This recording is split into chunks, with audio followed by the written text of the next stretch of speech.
you're not going to get the full 6 million. You'd have to sell slowly over time.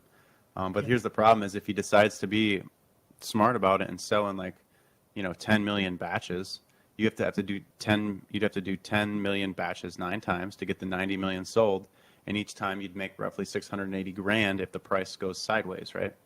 So if he sells it and it goes up a little bit, he sells it, goes up a little bit, and it's still going to hold trend because we have this situation going on where the amount of buyers is outnumbering the sellers on all the pairs. So you can see here on the right side of my screen, there's 341 buyers to 134 sellers on the HEX USDC 1.3% pair.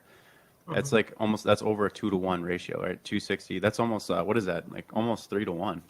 Yep. And then on the WETH pair, this is where all the volume's coming in and is on ETH. And look how well HEX is just destroying ETH. This means that you're making more ETH by sitting in HEX than you were sitting in ETH. You could have made 240% more ETH by sitting in HEX off the bottom, right? Yep. And even since that whale got in, he's made 30% more ETH in HEX than he had sitting in ETH. And so this is the power of it, right? You compound that with time locking, and you're set. Yep. So 525 buys to 192 sells on the WETH pair. So it just coins are just being distributed to a wider and wider number of people, which is what you need to form bottoms and reach higher price targets.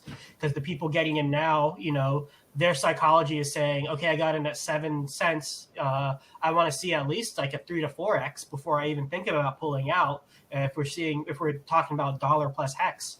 And so, the more that gets distributed, the less sell pressure those coins are going to have just based on the psychology of people accumulating. Correct.